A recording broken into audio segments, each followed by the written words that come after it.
Alors, aujourd'hui, on entame un nouveau type de podcast qu'on aimerait faire avec différents types de personnalités qui serait à peu près l'idée traditionnelle qui est en PNL ou en hypnose, qui est de la modélisation, comprendre les modèles de fonctionnement interne des interlocuteurs qu'on a. On va tenter de recevoir des personnes qui sont dans un certain succès, que ce soit physique, psychique, émotionnel, professionnel, intime, dans tous les domaines.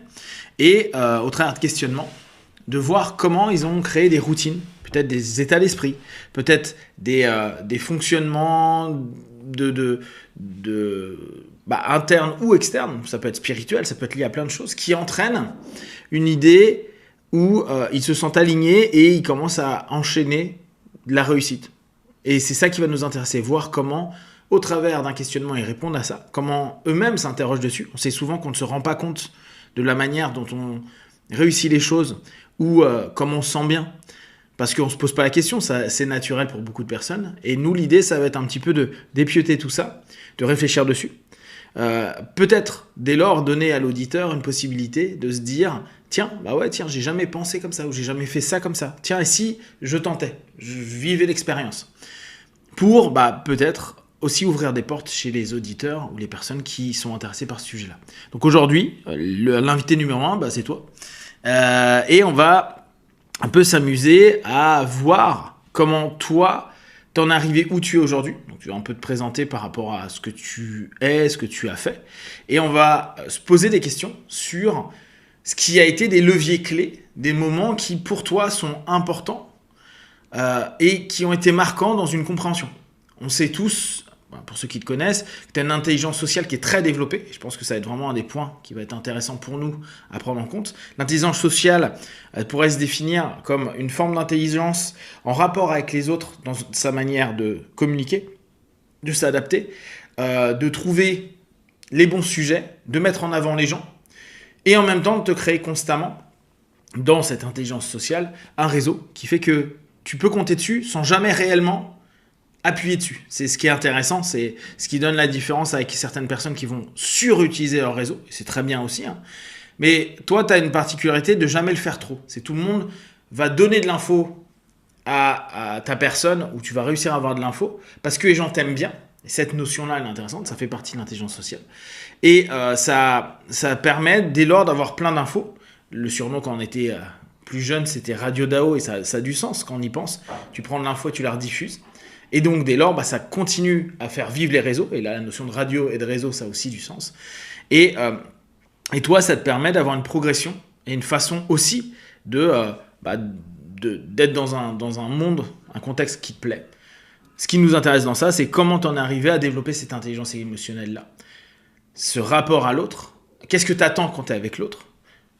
En tout cas, plein de choses qui peuvent être intéressantes et utiles pour des personnes qui peut-être sont timides, ou n'arrivent pas à parler aux autres, ou n'arrivent pas à se faire du réseau, ou n'arrivent pas à oser des choses, etc.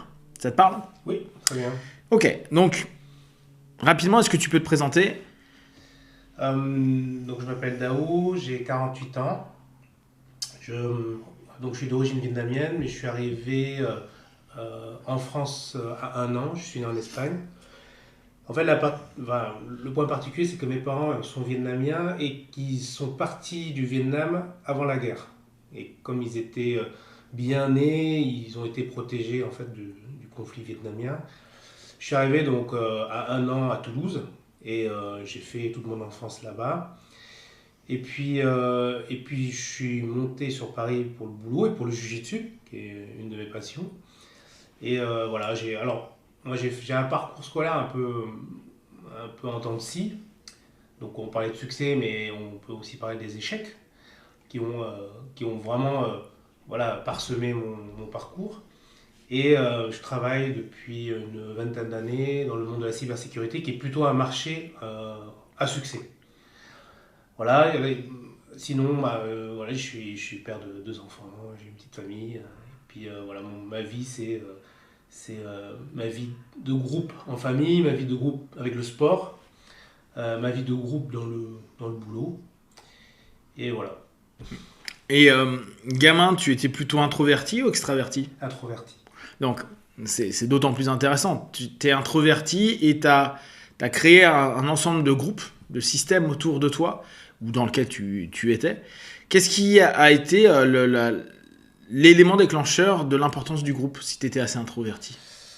Alors, pourquoi j'étais introverti? Parce que j'avais une cellule familiale assez stricte, avec un père très dur, qui lui a répliqué en fait d'une certaine manière ce qu'il a vécu sur moi. Et je me suis rapidement enfermé dans le monde des comics. Donc je dessinais beaucoup, beaucoup, beaucoup, pendant très longtemps. Et, voilà, j'avais un monde intérieur que je nourrissais énormément. À cause de ça, mon père ne me laissait pas forcément sortir. Et puis ma mère, elle était entre guillemets complice de cette situation. Et puis, qu'est-ce qui s'est passé? Bah, dès que j'ai pu sortir du foyer familial, donc je suis rentré en école d'ingénieur, euh, là, tout d'un coup, bah, j'ai j'ai un peu explosé et j'ai commencé à vivre beaucoup d'expériences. Mais en fait, c'est très étrange parce que je pense que j'ai eu un peu de mal en fait à rentrer dans les groupes sociaux et parfois j'ai encore un peu de mal. Donc comment un introverti a commencé à exploser justement? Qu'est-ce que ça donne à un introverti qui explose et qui justement commence à être en rapport avec des groupes sociaux? J'ai fait beaucoup la fête. Donc un déclencheur, un trigger, c'est faire la fête. C'est-à-dire à un moment donné, toi l'introverti, tu ressentais quoi? Tu avais un besoin? Euh, C'était un appel à l'intérieur de toi ou c'était juste pour faire comme les autres? Qu'est-ce qui se passait?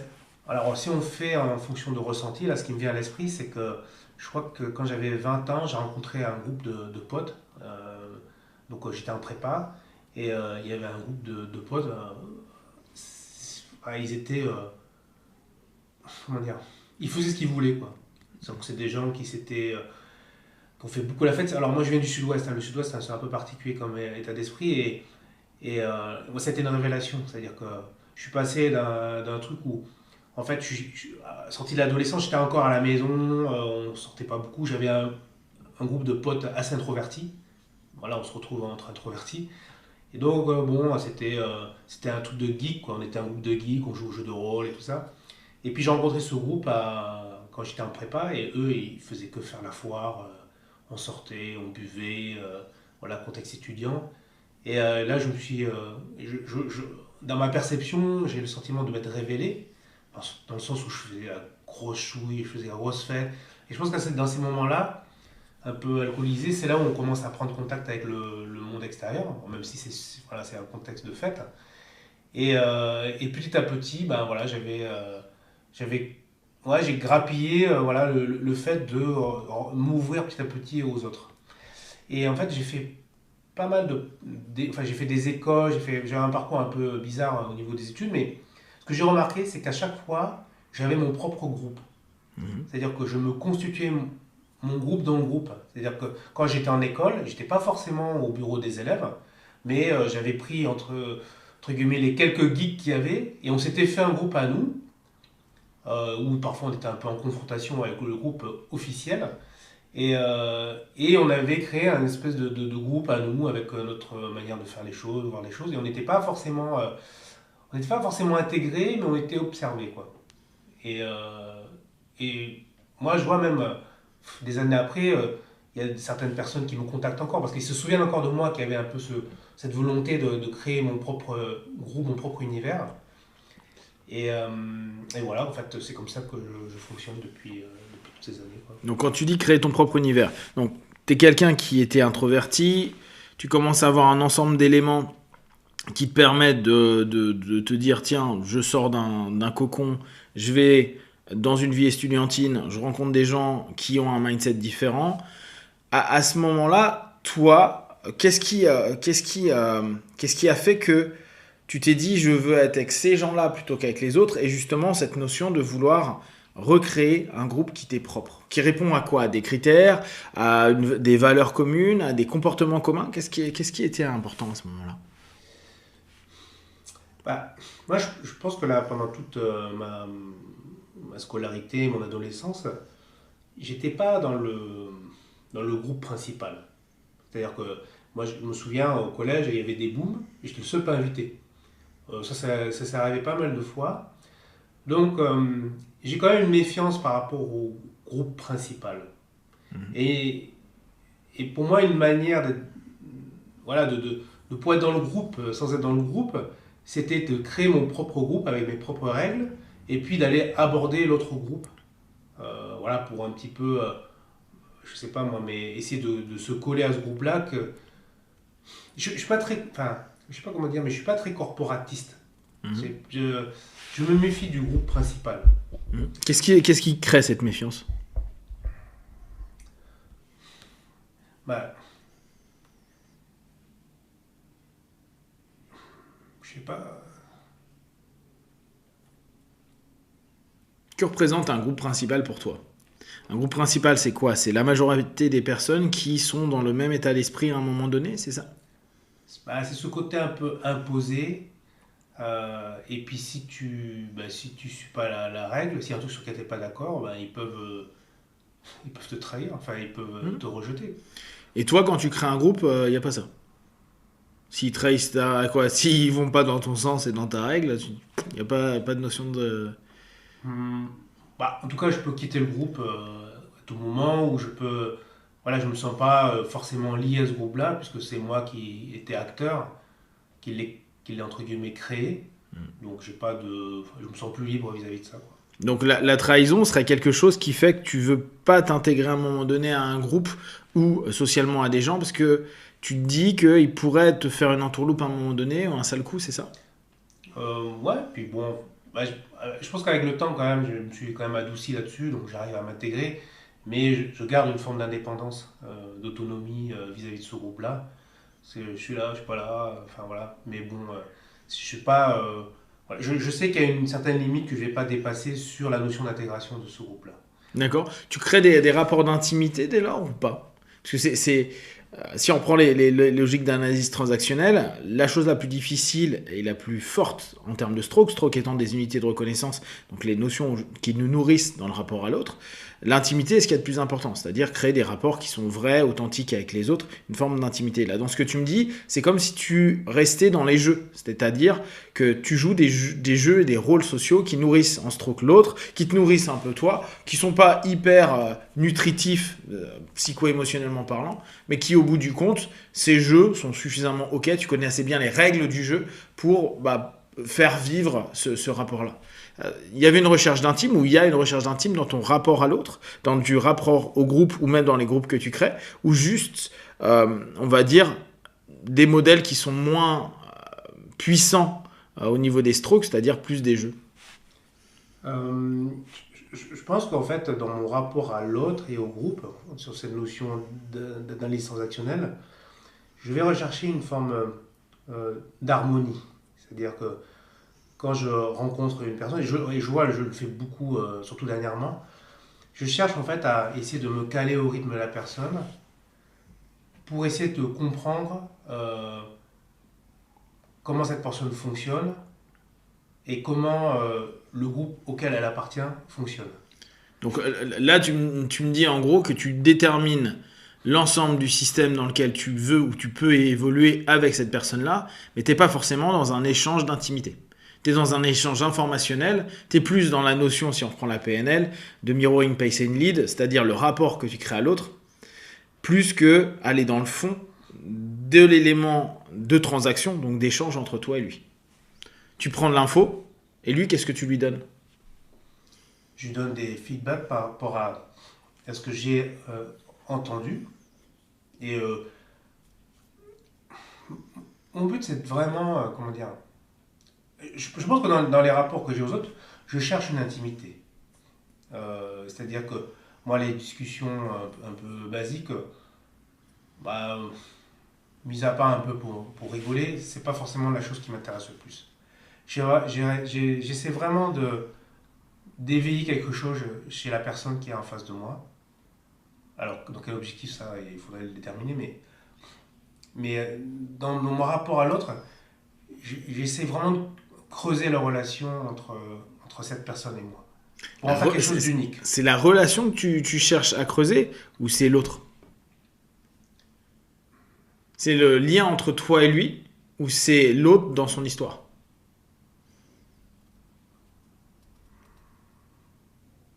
Je pense le lien. Donc, le questionnement que tu as, c'est entre toi et lui, le rapport que vous êtes en train de créer. Ouais, je pense que j'essaie de faire quelque chose, de créer une sorte de lien un peu unique entre cette personne et moi.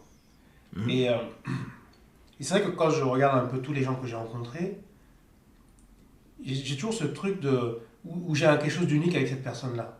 Dans le sens où, en plus, je pense que je l'ai depuis longtemps parce que dernièrement, j'ai des gens qui m'ont recontacté, qui étaient avec moi au collège, qui se souvenaient de moi. Alors, collège, c'est hyper loin, quoi. Et des gens qui me disent, tiens, j'ai pensé à toi, enfin, spontanément. Et ça, tout le temps, depuis 40 et quelques années que je vis, j'ai ce truc-là de personnes qui se souviennent de moi quand j'étais même en maternelle, en primaire, et voilà, dans toutes les boîtes que j'ai fait. Il y a toujours un truc un peu unique entre cette personne et moi. C'est quoi le rapport comment tu définirais un lien unique? C'est quoi pour toi, pour une personne qui est là en train de se dire, bon, moi je galère dans mes relations avec les autres. Là, Dao il est en train de dire, un des fondamentaux qu'il a à ce moment-là, c'est de se dire, bah, je vais créer une relation unique. C'est quoi quelque chose d'unique dans un rapport avec autrui? C'est une écoute. Mhm. Moi, je pose des questions et je peux rester longtemps à écouter une personne. Euh,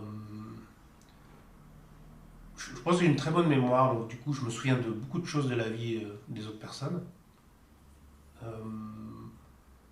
de toute façon, un PNL, ça, c'est un levier puissant hein, de pouvoir se souvenir de choses un peu personnelles des personnes que j'ai rencontrées, que j'ai développées d'ailleurs avec le temps. Et puis, ouais, je pense que vraiment le fait que je sois en posture d'écoute intensive, active, pendant longtemps, c'est ça qui crée qui crée le lien avec la personne. Donc aujourd'hui, à quelqu'un qui aurait un peu peur de parler, et c'est d'autant plus intéressant, hein, tu lui dirais, bah, t'as pas besoin forcément de parler, mais il te suffit que tu apprennes à mieux écouter. Oui, oui, clairement. C'est un outil extrêmement puissant. Mhm. Une personne qui est introvertie, justement, comment tu la définirais? Quand toi tu te disais introverti, ça veut dire que tu n'es pas prêt à aller vers les autres, à parler avec les autres, mais tu te sens apte à écouter l'autre. C'est ça? Mm. Donc tu reprends cette notion d'écoute comme étant un élément clé, toi, dans ton rapport à l'autre. Quand les autres se souviennent de toi, ils se souviennent de toi au travers d'une expérience vécue, d'une expérience subjective ressentie. Dis pas, Dao, il était cool, mais t'as été cool juste parce que t'as écouté. Ou vraiment d'une expérience concrète, objective que vous avez eue. Vous avez pris une cuite ensemble, vous êtes allé à un endroit X ou Y. Alors ouais, plus jeune, effectivement, c'était plus des moments comme ça, des expériences qu'on vit ensemble. Et je trouve qu'avec le temps, c'est plus des moments où on discute des discussions, quoi. Et souvent, je trouve sur ces dernières années, beaucoup de gens me disaient que oui, c'était les conversations et ce qui était ressorti de ces conversations-là.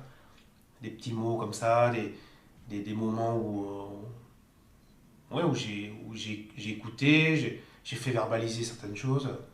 Et puis, euh, et puis voilà quoi. Ça revient à l'idée majeure que la seule personne qu'on aime écouter, c'est nous-mêmes.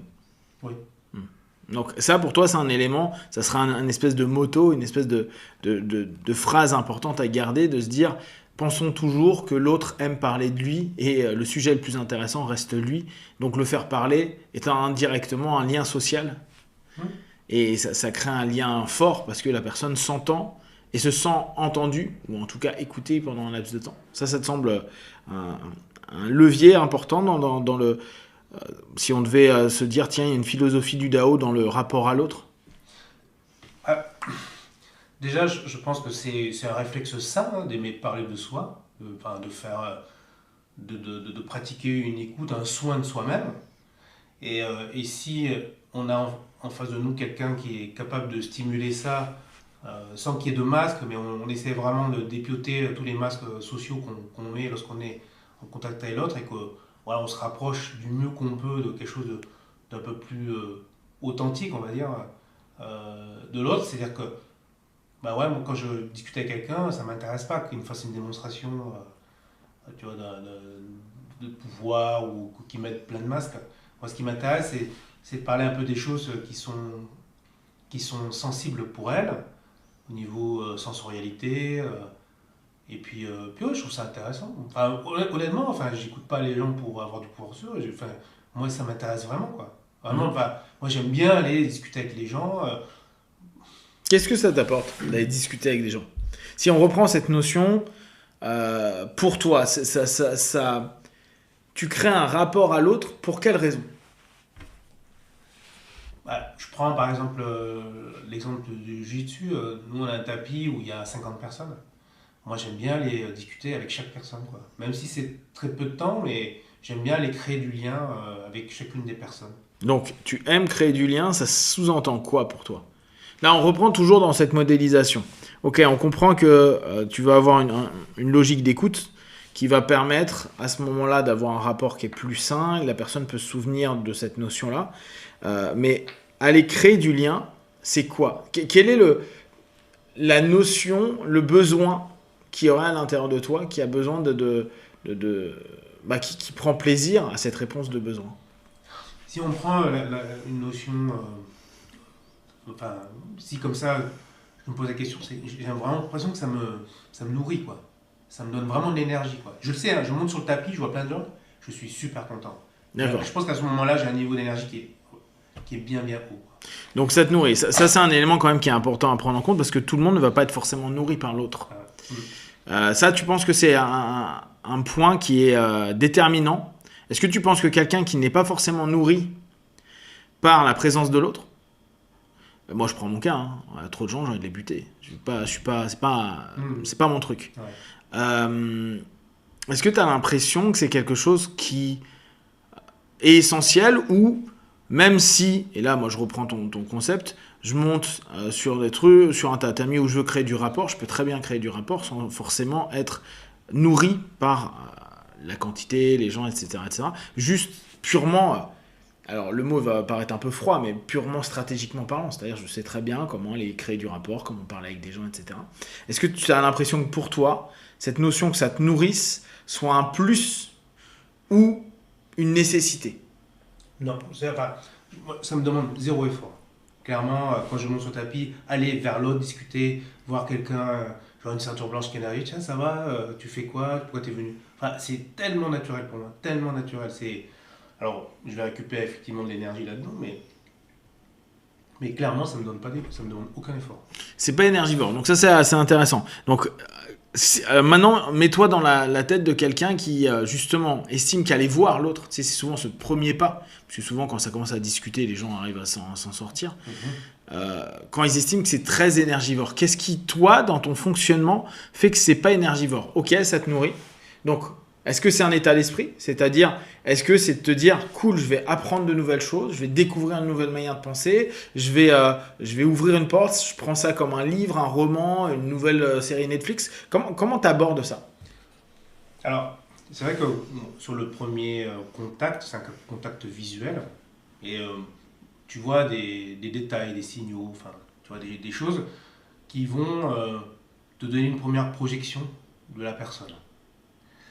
Eh ben, moi, je pense que ce qui m'intéresse, c'est de valider ou d'invalider mes premiers signaux. Donc, tu te fais d'abord un jugement, une opinion, que, qui te dresse un tableau qui est complètement faux vu que c'est un tableau projectif. Et ce tableau projectif, tu te dis, tiens, je vais aller voir si j'ai juste. C'est comme un.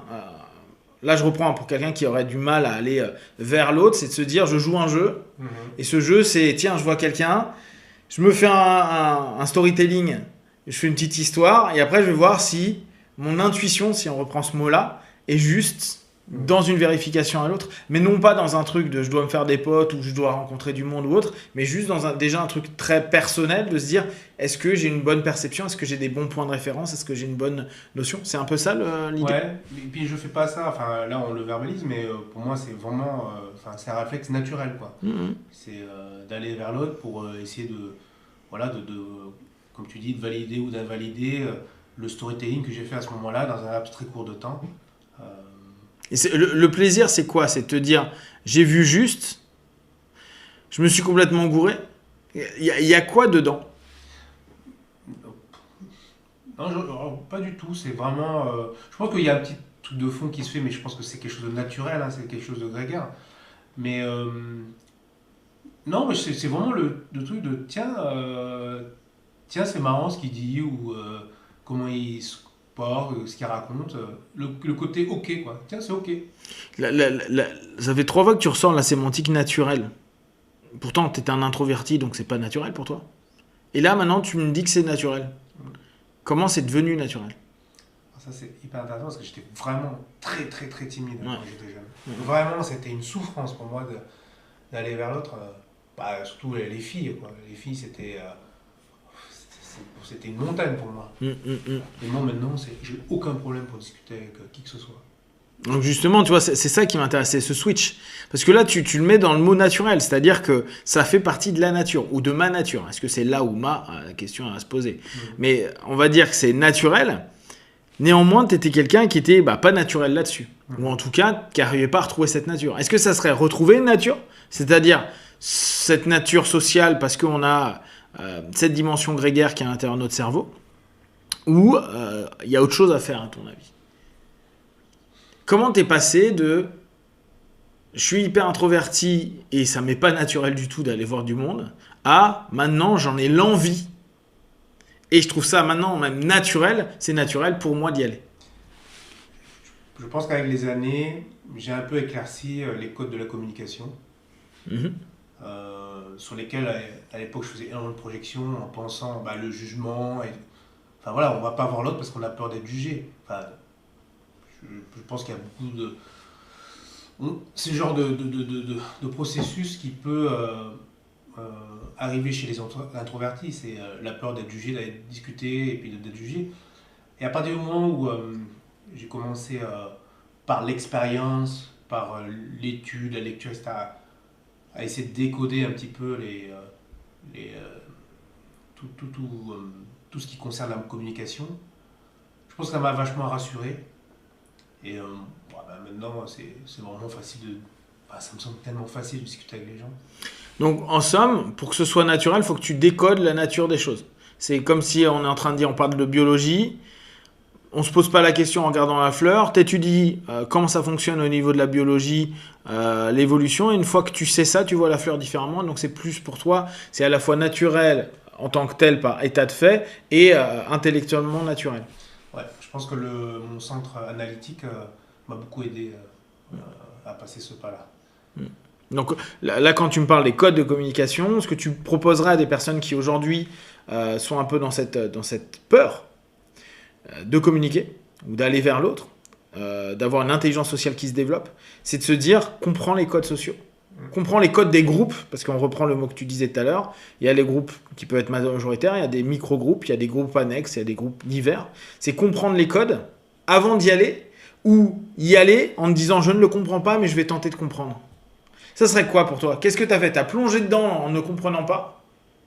Ou est-ce que tu as analysé et après t'y aller?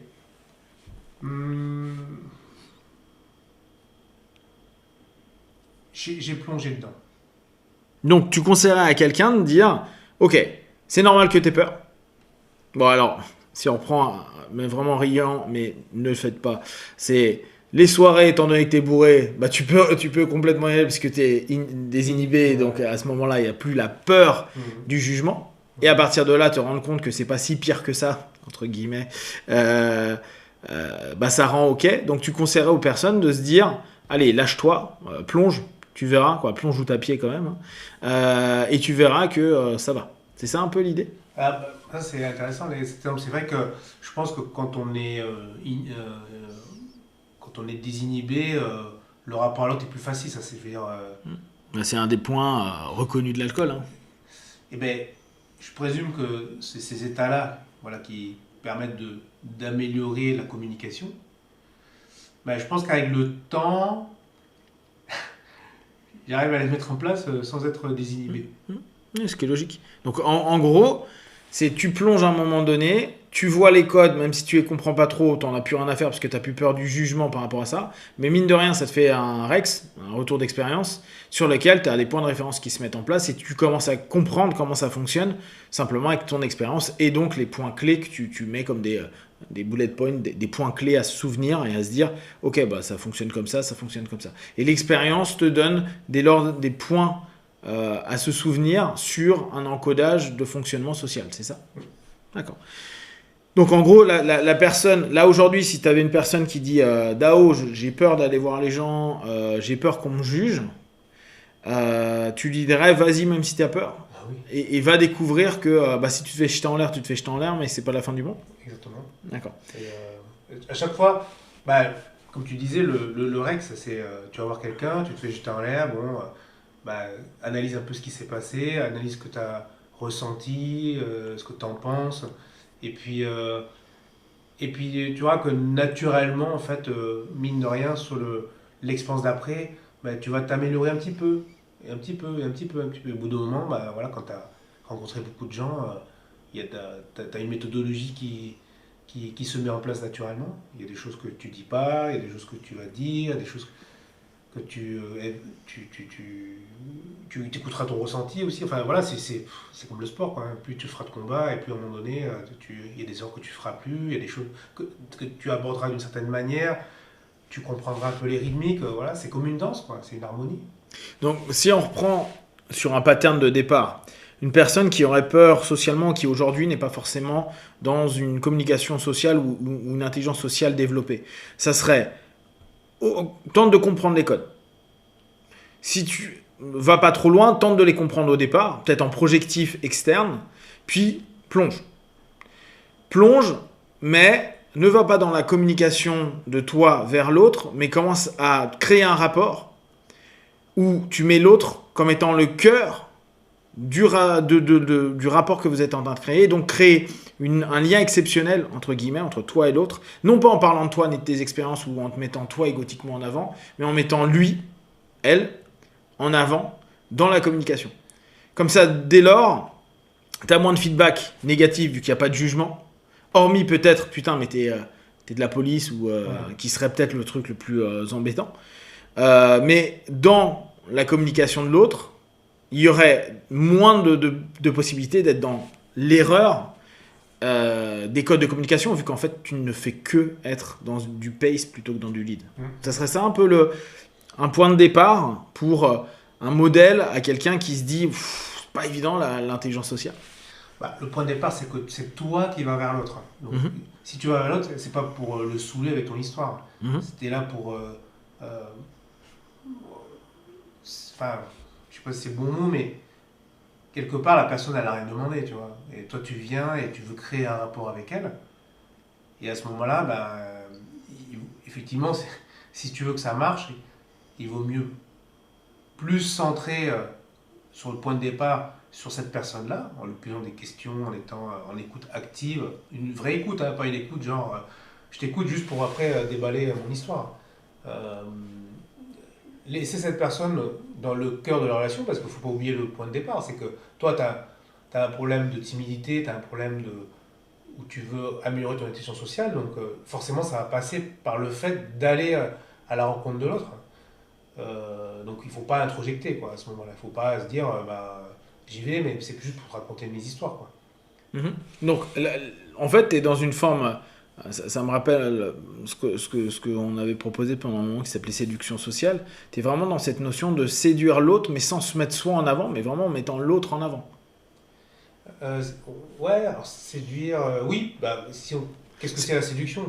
Séduire, c'est ramener la personne. En gros, si on le reprend avec des mots de PNL, c'est créer un rapport où il y a vraiment, et on reprend la notion de danse que tu donnais tout à l'heure, du pace lead, pace lead, pace lead, c'est-à-dire je mène un peu au travers du questionnement ou au travers d'orientation de sujet X ou Y, puis après je me mets en retrait où je laisse l'autre rythmer et donner les choses, mais dans un cadre que j'ai décidé, un cadre qui est proposé, peut-être un cadre de soirée, un cadre de rencontre pro, un cadre de rencontre amicale, rencontre amoureuse, etc. Et revenir, souvent reprendre le lead juste pour recadrer, pour pouvoir à nouveau continuer par rapport à l'objectif de départ. Est-ce que tu as d'ailleurs des objectifs quand tu communiques? Parce que très souvent, Moi, ce que je partage, c'est que toute communication a un objectif, parfois non conscient.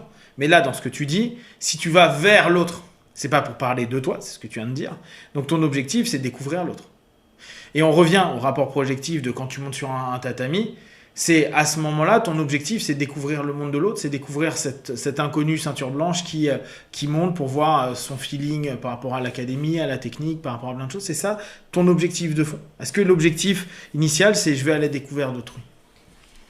Mon objectif, c'est comme quand je remplissais une planche d'un comics, c'est de rajouter des éléments, des couleurs, des nouveaux personnages.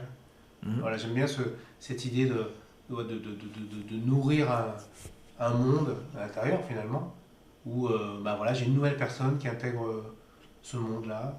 Donc, Je me souviens des gens, hein, enfin, c'est vraiment, je pense que c'est vraiment un de mes gros points forts, hein, c'est que chaque fois que j'en connais une personne que je discute avec, je me souviens très bien de détails de sa vie. Donc, en gros, l'autre devient un élément d'un storytelling, d'une aventure intérieure que tu es en train de composer. Ouais, probablement. D'accord. Donc, quand tu me dis j'ai du plaisir à la découverte de l'autre et que c'est naturel, c'est parce que ça remplit tes planches de comics intérieurs. Ouais, c'est une manière comment dire, de représenter ce que je vis à ce moment-là. Ouais, mais là encore, je me mets dans la tête de quelqu'un qui se dit ok, bon, c'est cool, et il m'explique que faut que je plonge, faut que je pose des questions, faut que j'écoute, faut que je m'intéresse. Mon objectif est de découvrir l'autre et de faire des retours d'expérience pour savoir ce que je peux dire, pas dire, etc. etc. Mais qu'est-ce que je vis moi à l'intérieur? Est-ce que je vis dans la peur? Est-ce que je vis dans une expectative? Toi, tu es en train juste d'écrire un comics. Alors pour toi, c'est un comics, il y en a, ce sera un roman, un livre, une scène de théâtre, qu'importe. C'est composer, créer une composition interne. Là, on a beaucoup parlé en externe, mais en interne, c'est une composition sur laquelle tu rajoutes un élément, un acteur, un protagoniste qui va avoir sa spécificité dans tout le monde que tu as déjà, c'est-à-dire l'ensemble de l'œuvre que tu as déjà dans ta vie. C'est ça. Oui. Alors il y a un autre point aussi que j'ai remarqué aussi dans mon rapport à l'autre, c'est que si à un moment donné je discute avec quelqu'un et que je sens je dis pas une souffrance, mais une sorte d'interrogation sur certains points, j'ai vraiment envie de l'aider. J'ai vraiment envie de discuter pour essayer d'atténuer à un moment donné une sorte d'interrogation qui ferait un peu souffrir ou qui serait gênante. Donc en gros, tu communiques parce que tu as un syndrome du sauveur, c'est ça? Ouais, j'ai un peu ça. Mais c'est pas un problème. Les gens adorent les gens qui ont des syndromes du sauveur. Parce que dès lors, on est à nouveau le centre du monde, à un moment de la vie de quelqu'un. Mais c'est peut-être un point de communication pour le social, qui est de l'intelligence sociale, qui est hyper important. De se dire, bon, je vais communiquer, et si je peux aider, je le ferai. Et ça aussi, ça peut être intéressant pour quelqu'un qui veut aller dans le plus ou une meilleure communication, de se dire, et au cas où, si j'ai une connaissance, une compétence ou autre, je suis prêt à l'apporter à cette personne-là. D'accord. Et donc, là, quand tu commences à regarder ce pattern-là, le fonctionnement qu'on est en train de déterminer, toi, qu'est-ce qui te semble le plus important dans tout ça? Dans tout ce qu'on vient déjà jusqu'à présent de mettre à plat. Qu'est-ce que je ressens comme pattern de ce pattern-là, quel est l'élément le plus important pour toi? Le pattern de l'écoute Le pattern qu'on a déterminé. C'est-à-dire, pour aller dans une intelligence sociale, il faut qu'il y ait une curiosité, une envie, à un moment donné, qui va être d'aller vers l'autre. Aller vers l'autre, c'est plonger à un moment donné au-delà des préjugés et du jugement qu'on a de soi-même pour commencer à arriver en contact avec l'autre. En contact avec l'autre, non pas pour parler de soi, mais pour être dans l'écoute.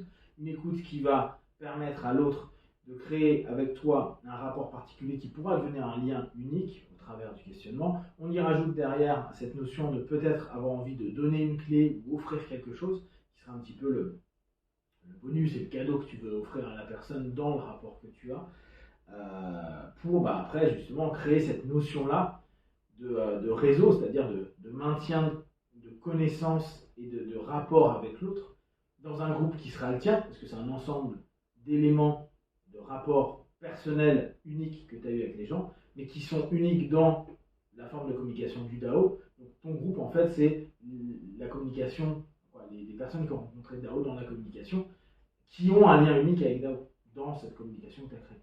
Et là, on a ton groupe. Donc, qu'est-ce qui, pour toi, dans tout ça, est l'élément qui serait le rouage clé pour quelqu'un, sur quoi il devrait se concentrer en premier pour que ce soit vraiment marquant pour lui et qu'il puisse sortir de peut-être cette timidité, cette peur à un moment donné et se dire ok, maintenant quand je communique, je maxe que sur cette notion-là. En tout cas, c'est la première et le cœur de mon pattern. Si je m'en réfère à mon mode de fonctionnement là, depuis quelque temps, alors il y a un premier truc, c'est la notion pour moi de signaling. Alors je sais pas si c'est le bon terme, mais dans un groupe, je vois la personne déjà avec qui je peux communiquer. Déjà, je me dis, je vois des personnes et puis je vois une personne, tiens, je pourrais, c'est un ressenti, hein, il y a quelque chose d'assez de magnétique à cette personne-là. Et après, ben, je pose des questions. En 3 questions, tu remplis tout un lien avec ça, quoi. Donc, alors là, dans ce que tu mets en avant, c'est l'expérience qui donne ça. C'est l'ensemble de tes règles qui dit qu'à un moment donné, cette personne-là, ce serait mieux de parler avec. Est-ce qu'il y a 20 ans en arrière, tu avais la même notion de se dire je sens cette personne-là? D'accord. Donc, ce qui est cool, c'est de se dire c'est une compétence qu'on acquiert et pas quelque chose qui est inné. Savoir à qui on peut aller discuter, parler, où il y a une ouverture, où il y a quelque chose, c'est quelque chose qui, si tu devais le conscientiser, qu'est-ce qui te donne cette notion et cette connexion à la personne?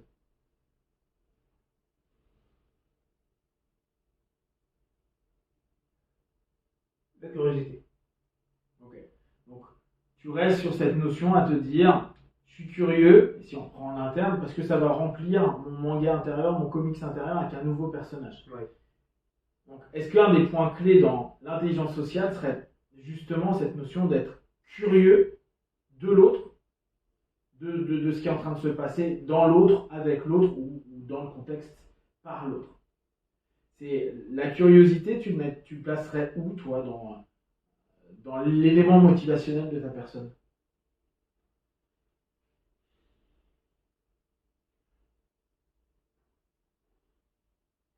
Ça veut dire quoi? Enfin, Ou est-ce que à quel niveau tu le places? Est-ce que sans curiosité, tu pourrais faire tout ce que tu fais là, au niveau de communication? non. D'accord. Donc, la base de l'envie de communiquer, c'est la curiosité. C'est une envie. Parce que ça demande de l'énergie quand même. Hein. Ah, mais tout à l'heure, c'était naturel. Et tu me disais tout à l'heure, c'est naturel, ça ne demande pas d'effort. Et là, maintenant, ça me demande de l'effort. Qu'est-ce qui d'un coup a demandé de l'effort? Alors, c'est naturel d'avoir envie d'aller vers l'autre, mais à partir du moment où tu veux commencer à créer une relation, ça va te demander de l'énergie. D'accord. Donc, pour toi, l'envie est naturelle, mais la communication et le lien à l'autre n'est pas naturel. C'est un effort. En tout Pas cas, fluide, en tout cas. c'est difficile à dire. Tu vois, le jiu-jitsu, je vais dire c'est naturel, mais ça demande de l'énergie. Moi, on se met sur le tapis et on se bagarre. Il y a quelque chose qui va venir spontanément, parce qu'on le fait depuis longtemps. Comment dire? Tu vois, t'as des courbatures, t'as mal partout. Tu vas sur le tapis, tu commences à chamailler, pouf, tout d'un coup.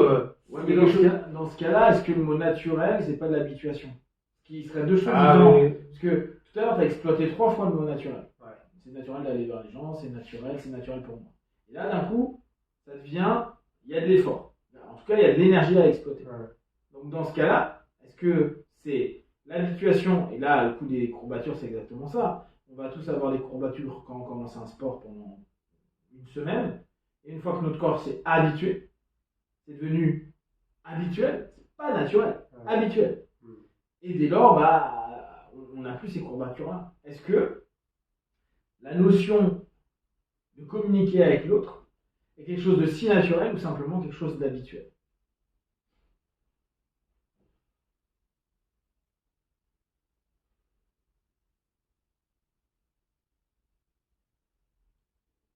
Alors, je pense que la curiosité, c'est quelque chose de naturel. Euh, Après, effectivement, ce qui est habituel, c'est tout le processus que tu mets en place pour construire le lien à l'autre. D'accord. Donc, là, si on reprend, moi, personne qui a du mal à communiquer, qui suis un peu timide, tu es en train de dire, c'est vraiment une structure, une technique, une stratégie. C'est pas naturel. On n'est pas naturellement bon communicant ou ayant de l'intelligence sociale. On développe au travers d'une envie naturelle et peut-être même d'un besoin de communication, mais qui, le besoin ne veut pas dire que ça va être simple à mettre en place. Tu peux développer un ensemble de techniques et de rouages. Là, on l'a vu. Oser plonger à un moment donné et accepter le jugement pour prendre du Rex.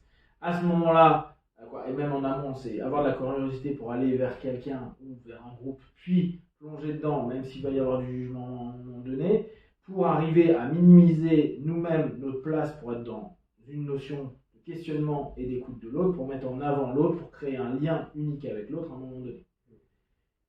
Et là, c'est de la technique. C'est-à-dire que pour toi, ton intelligence sociale, le DAO que tout le monde connaît aujourd'hui, c'est.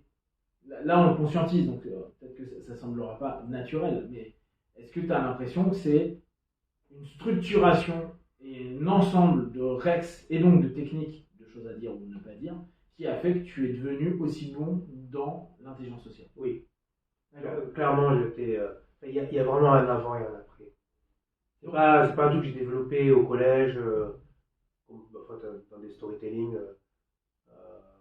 Non, clairement, je reviens encore à ça, mais c'est comme le jiu-jitsu, quoi. C'est-à-dire qu'il y avait un DAO avant le jiu-jitsu et un DAO après le jiu-jitsu.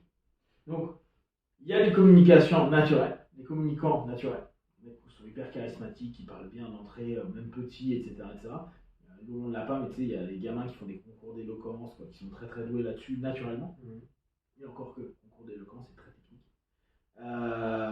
Et il y a, et c'est ce qui nous intéresse, dans le cheminement pour arriver à un niveau d'intelligence sociale comme le tien, on n'est pas dans du naturel, on est dans de l'habituel, de la répétition qui amène à un phénomène d'habituation, qui amène donc à quelque chose qui semblerait naturel, c'est fluide en tout cas, mais qui est un travail qui a demandé de l'effort et qui a encore par moment cette énergie qui est encore demandée, même si elle est diminuée, parce que maintenant tu connais les plans, les clés, les manières de faire pour arriver à destination, cette communication et cette écoute pour créer ce lien. Donc là, dans un rapport de modélisation, on a vraiment cette notion de tout le monde est capable de le faire. Par contre, il y a des points à aller aborder, des choses qu'il faut oser pour pouvoir en arriver à ce niveau-là. C'est ça? Oui. Je pense qu'il y a vraiment une méthodologie et si effectivement demain j'ai un gamin qui arrive et qui me dit écoute, c'est un enfer pour moi de discuter avec les autres, je pense honnêtement ouais, qu'on pourrait lui prodiguer une méthodologie pour passer certaines étapes. Parce que ouais, c'est une habituation, c'est une méthodologie, voilà, en étant rigoureux, il peut arriver à passer ce cap-là et même aller plus loin que d'autres personnes pour qui c'est naturel, qui ne sont pas forcément posé la question de la méthodologie en elle-même. Et je suis persuadé ouais, que ça fonctionnerait. Ça a été certainement des points forts de la PNL. Hein. Le moment où ils ont voulu dire, bon bah voilà, pour créer un rapport avec quelqu'un, il y a le mirroring pace lead, il y a le rapport. Puis après, vous allez regarder les IQs par exemple, donc comment les yeux bougent, le body language, etc. C'était un peu ça. C'était une formulation potentielle, même si c'est très variable et qu'on ne peut pas tout adhérer en PNL, mais il y a beaucoup d'idées qui, pour mieux communiquer, d'ailleurs c'était leur idée, hein, on veut observer les bons communicants pour en faire un modèle sur lequel on va pouvoir répéter. Parce que là, ce qui est intéressant, c'est que, par exemple, en PNL, moi, pour l'avoir étudié quand même un petit peu, la notion de pace est très peu mise en avant. Or, toi, c'est ce que tu mets le plus en avant. Mettez-vous en mode écoute, curiosité, intérêt. Faites parler la personne pour que le lien soit pas juste un rapport, mais ça soit un lien unique. Donc, on transforme le rapport. Je suis capable de rentrer en rapport avec n'importe qui. Eux, ils parlent de synchro, etc. Bon, ça, à la limite, on pourrait même le zapper. Et toi, tu mets en avant le fait de dire le rapport ne doit pas être qu'un rapport, mais le rapport doit devenir un lien unique. Et le fait que ce soit un lien unique, il y a une histoire qui se crée entre les deux. Toi, en interne, ça te fait ta case en plus de ton manga. Et pour la personne, ça devient, elle aussi en interne certainement, une case de ce gars-là ou cette personne-là, waouh, je m'en souviendrai. Ou en tout cas, il y aura une émergence potentielle à un moment donné.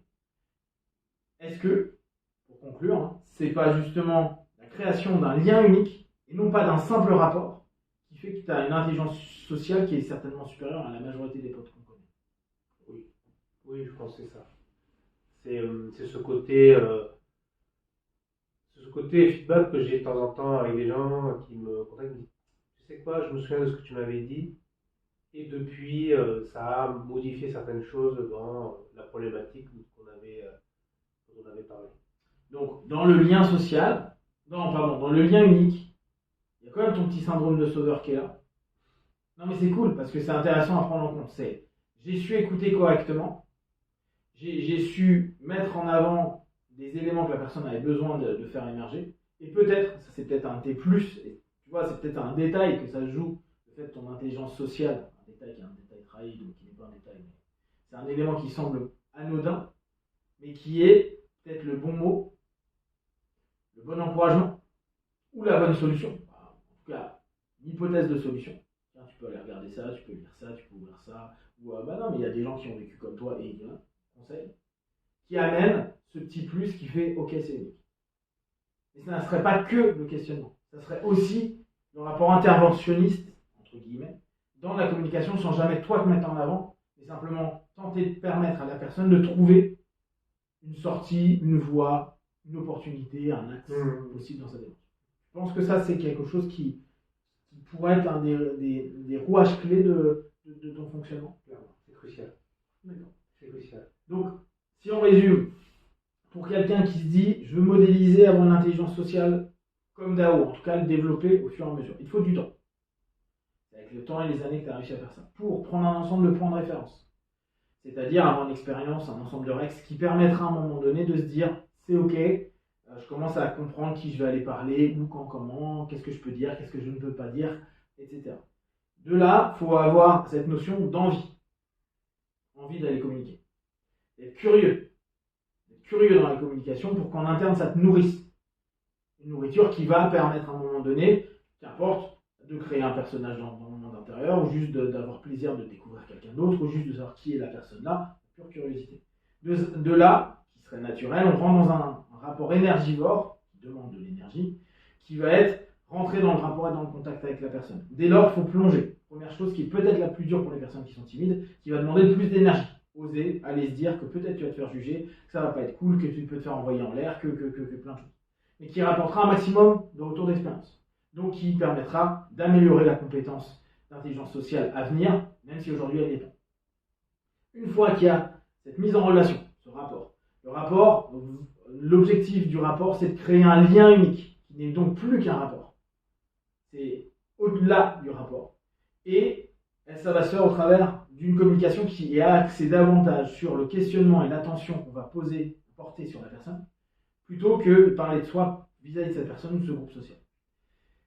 Une fois qu'on a réussi à avoir un ensemble d'éléments et d'informations que la personne va de plus en plus dans de l'intime, c'est-à-dire des éléments qui vont avoir de l'importance pour elle et pas simplement du small talk, et si en plus il y a des recherches de solutions, on ne parle pas forcément des problèmes importants de choses, mais une recherche de solutions, on cherche tous des réponses à des choses, se donner le droit et l'opportunité de proposer des axes de réflexion, voire des débuts de solutions, qui sont très subjectives, qui sont liées à nous-mêmes, à notre histoire, à notre expérience, etc.